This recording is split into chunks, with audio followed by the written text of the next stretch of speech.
Thanks for joining us. I'm Brittany Folkers, and we begin tonight with a concerning find in a Yamhill County school. Sheriff's deputies say they found evidence of fentanyl use that may have made some students sick, and they suspect it's part of a larger trend of potent pills popping up in the community. Alma McCarty went to Willamina to learn more. On Tuesday afternoon, a Yamhill County Sheriff's deputy responded to the campus of Willamina Middle and High School. While there working on an unrelated investigation, a staff member flagged the deputy down, asking them to come check out a suspicious odor coming from the bathroom of a modular classroom. The school staff member came and said, "I think we might have a problem." The deputy walked out to the modular classroom and within 20 seconds of going into the building started to tell that something was not right. Captain Sam Elliott with the Yamhill County Sheriff's Office explained the deputy noted a strong, acrid smell before evacuating everyone from the classroom. Not long after, the deputy reportedly fell ill, as did a couple of other students. One was transported to Salem Hospital.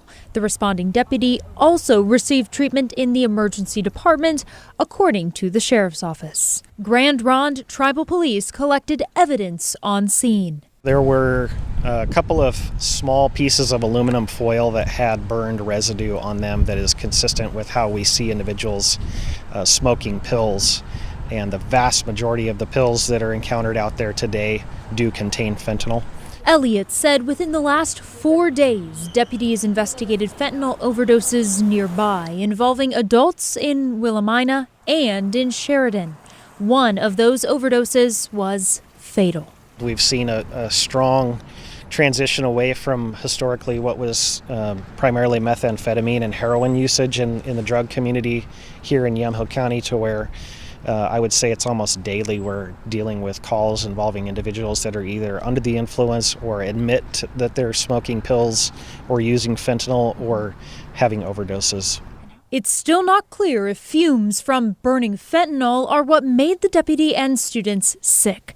Concerns that popped up over the past few years of first responders overdosing on the drug from just touching a pill or powder have largely been debunked. But the danger of secondhand smoke from fentanyl is unclear, especially in an enclosed space. Public health officials in King County, Washington, recently issued an article saying the risk of fentanyl exposure through secondhand smoke was low. We've reached out to Yamhill County public health officials, but have so far not heard back. Investigators are still waiting to get the toxicology report back from tests conducted on the deputy. In Willamina, Alma McCarty, KGW News.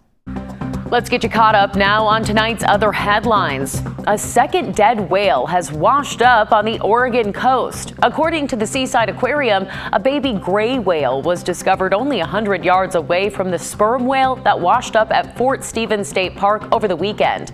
Scientists still have to do a necropsy, but right now they don't believe it was killed by a ship or human. Gray whales are currently migrating south to their birthing and breeding grounds near Baja. They say westerly winds may be a reason for the animals coming closer to shore. New video has been released of the Nakia Creek fire from last year.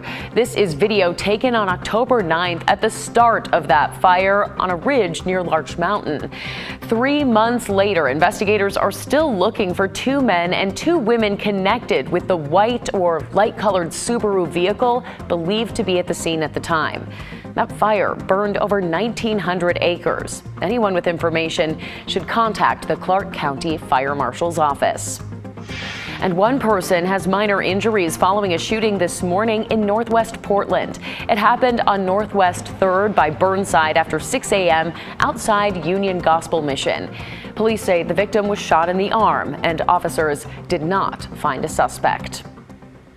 Well, business districts around Portland are getting a lot brighter. You may have seen all the LED lights and wondered if, well, hey, maybe they're just left over from the holidays. Catherine Cook shows us the story behind them and why there will soon be even more. These lights in downtown Portland are part of a new citywide lighting plan aimed at helping improve visibility and safety for local businesses. So while the holidays may be over, these and many other new lights are going up. Maybe you've seen them. They are hard to miss. Bright, shimmering baubles dripping from the trees in Chapman Square. Like something from a Dr. Seuss book, they are in fact part of the city's latest effort to deter crime. Drive around downtown and you'll see more. Stars and strands of LED lights. It's all part of Phase 1 of the citywide lighting plan hatched by Mayor Ted Wheeler, an extension of last year's emergency effort to improve and clean up the city. Wheeler calls it a win-win for Portland, especially in the dark months of winter, and hopes it will make business districts more inviting. I hope the lights offer a sort of a safety and protection for passerbys walking down. Gabe Taylor is general manager of the Laughing Planet Cafe in the Hollywood district. The restaurant sits across from Kelly Plaza on Northeast 42nd and Sandy.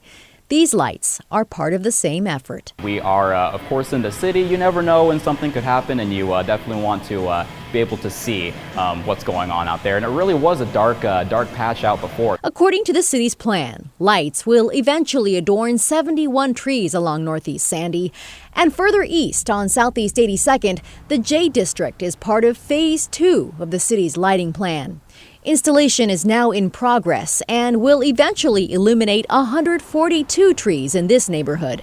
People who work here say they could really use the light. Homeless issue and crime and robberies, lots of things going on around this area. Felix Zhao works at King's Bakery in the Jade District. He says most businesses, including this one, used to stay open late, but now close before 6 because of winter darkness and worry over crime. I think that's a good idea to put like the lights on the trees, and it helps people, to see, like, especially right now the winter hours and spring hours, you cannot even see what's in front of you, like when you're walking on the street. Phase 3 will include many more Portland neighborhoods, including Southeast Hawthorne and the Lloyd District. What good it will do will soon be revealed in the light. In downtown Portland, Catherine Cook, KGW News. A policy that sparked protests, a firing, and a recall in the Newburgh School District is no more. Over a year ago, the school board voted to ban political symbols in schools, but a court case led to the district dropping that ban last week. Pat Doris explained how we got here tonight on The Story. The Newburgh School District has now agreed to rescind that policy. It comes after 2 different lawsuits. In the first, the district settled with the teachers union, who argued the policy banning symbols was unconstitutional. In the second lawsuit, a teacher in the district and the ACLU sued after someone filed a complaint against a teacher for rainbow displays in her classroom. The federal court ruled against the district, and as part of that settlement, the district rescinded the policy last week. We got a statement from the union this afternoon. They wrote in part, "As a teacher and union leader, I am relieved to have the policy rescinded. It's taken a lot of valuable time and energy away from our families and personal lives. We lost many educators from Newburgh due to the controversy this created, and that is a hard situation from which to rebound." So, how did we get here? Well, the debate in Newburgh started in the fall of 2021 when the school board's new conservative majority introduced a ban on Pride and Black Lives Matter symbols in school. We don't pay our teachers to push their political views on our students. That is not their place. Their place is to teach the approved curriculum. And that is all this policy does, is ensure that is happening in our schools. After a nationwide backlash and legal advice, they amended the ban to include all political symbols and anything deemed controversial. But the ban sparked protest in Newburgh. The district superintendent who refused to enforce the ban was fired. Then a group tried to recall the school board's top 2 directors, but that recall failed. Later, the 3 more liberal members of the board resigned and were replaced by people who share the board's conservative opinions. We reached out to the board chair and the school district superintendent for comment on the policy being rescinded. We've not heard back yet. And you can watch The Story each weekday at 6 o'clock here on KGW for more in-depth looks into big issues affecting our community. Well, new tonight, TriMet is asking for you to take a bump in fare for riders. At an open house tonight in Southeast Portland, the public got to take a look at the proposal. It would increase adult fares by 30 cents for one ride and 60 cents for an all-day pass. Other passes could also be raised between 15 and 30 cents. TriMet says they have not increased fares for more than a decade. TriMet's adult fare has stayed the same at those 2012 prices. That's despite inflation, and TriMet has been affected by inflation as well. Our operating costs have gone up 37% in that time, yet we haven't raised our base fare. The board of directors is scheduled to vote on the proposal in May. If it passes, you could see fares go up as early as January of next year.